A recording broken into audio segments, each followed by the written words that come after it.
Sabay-sabay natin alamin ang mga kaganapan na nangyayari sa ating bansa.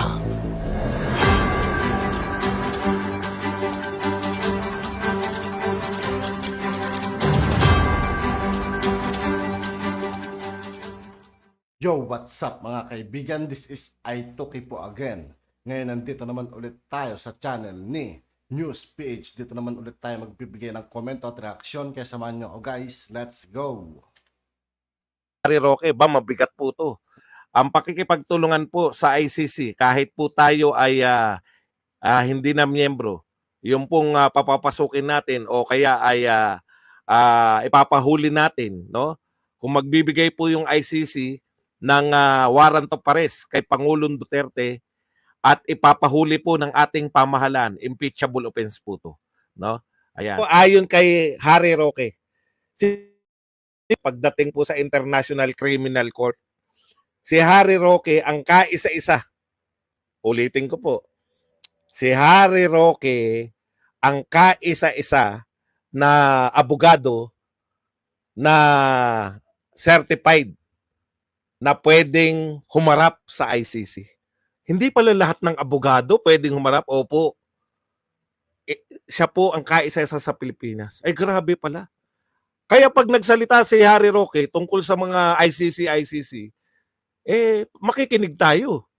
Kasi siya pala kaisa-isang certified, qualified na maging abogado sa ICC. Kasi sinisiraan nila si Harry Roque. Si Harry Roque daw mataba, si Harry Roque daw butanding. Wala pong kinalaman yun. Kung si Harry Roque po ang kaisa-isang abogadong Pilipino na pwede pong gamitin o pwede pong magtanggol sa ICC, ay ibang uri po yung level ng usapan niya. Pag nagsalita si Harry Roque tungkol sa ICC, siya po ang pinaka-qualified sa ating lahat. Wala kayong magagawa doon. O ano po sabi ni Harry Roque? Aba, pag ikaw pala nakipagtulungan ka sa ICC, ano po ibig sabihin ng pakikipagtulungan? Pinapasok mo yan. Pinapasok mo yung ICC. Hinayaan mo rito mag-imbestiga.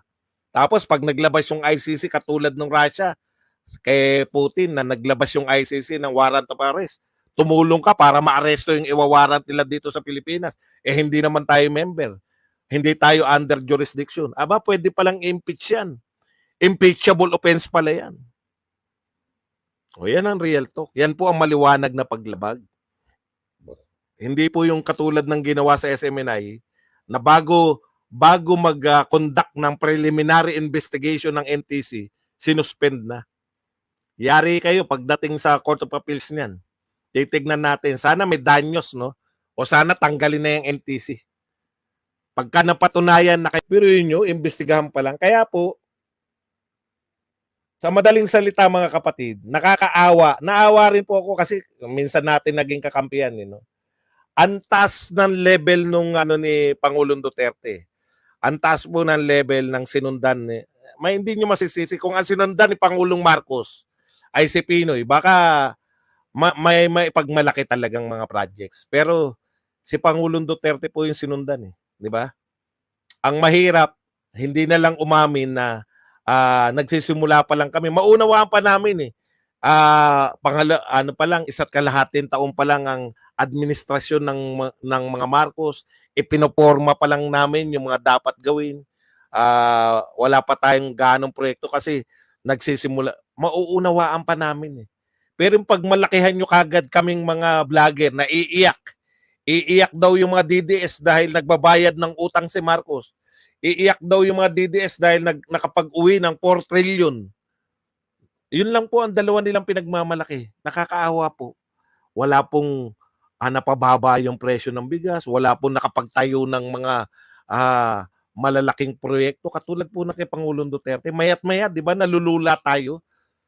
Hindi na nga natin na parang ano ba yan? Mayat-maya na lang merong inauguration. Mayat-maya po talaga. Real talk po. Mayat-maya may inauguration. Hindi mo na nga manamnam alam niyo yun, parang nasa ano ka, yung hindi mo ma-appreciate na gano dahil parang unli Only kain, anong tawag doon? Nasa buffet ka na masasarap lahat. Ganun po tayo ng Pangulong Duterte. Ha? Yung buffet po na masasarap lahat, hindi mo na ma-appreciate dahil sa sobrang dami. Maya't maya, meron kang kakainin. Sabay pagdating po ngayon, putya. Ano achievement nyo? Nagbayad kami ng cheat. Nagbayad ka lang, puta, achievement ba yun?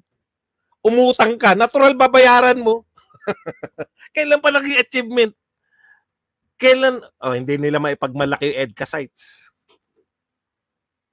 Kailan pa po naging achievement ng isang pangulo yung pagbabayad ng utang? Ayan, wala pala na itayo.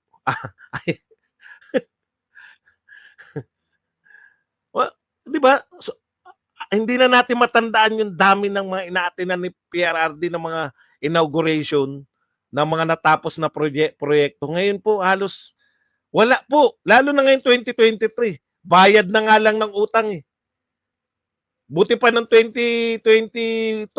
Ikaw po, meron pang mga pabahay, di ba?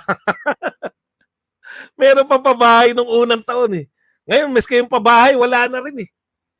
Naknang tinapay oh. Nakakaawa po. Lahat po ng presidente nagbayad ng utang. Pero wala pong presidente na pinagmalaki na siya ay nagbayad ng utang. Alam niyo kung bakit? Kasi umuutang pa tayo eh. Ipagmamalaki mo lang na nagbayad ka ng utang kung yung lahat ng utang mo ay nabayaran natin. Naaawa po talaga ako. Nangantyaw po eh. Nagbayad kami ng utang. Si Duterte ba hindi nagbayad ng utang? Reviewin niyo po. Nariyan naman oh. Hindi na ako. Ayan naman, nakita ko na pero hindi ko napapakita sa inyo. Ano kayo bali? Mag-research kayo bago kayo bumanat. Kung ilang taon si Duterte, ganun din karaming taon. Kung 6 years na nungkulan si Duterte, 6 years siya nagbayad ng utang. Si Pinoy nga napapatay-patay. Si Pinoy nga na halos wala tayong matandaan na ginawa. Nagbayad din po ng utang yun. Pero yung papatay-patay na si Pinoy, hindi po yan hindi niya po pinagmalaki na siya ay nagbayad ng utang kasi hindi naman po proyekto yung pagbabayad ng utang. Ano ba kayo? Ngayon, mas malaki na utang natin. Hindi nyo ba naintindihan nyo? Mas malaki na utang natin. Uutangin nyo pa lang nga yung budget na malaki, uutangin nyo pa. Yung ayuda, pasensya na kayo kung paulit-ulit ako. Yung ayuda na ipamimigay nyo 500 billion, mas malaki pa sa Bayanihan 1 and 2 budget. Alam niyo po ba yung Bayanihan 1 and 2? May ayuda na ron, may bakuna pa, at may mga pambili pa ng PPE. Ngayon po ba bibili tayo ng PPE? Hindi po. Bibili ba tayo ng bakuna? Hindi po. Purely ayuda lang? Opo. Purely ayuda? Bakit doble? Ng budget natin sa 2 taon. 1 taon na budget, ngayon pang ayuda, doble.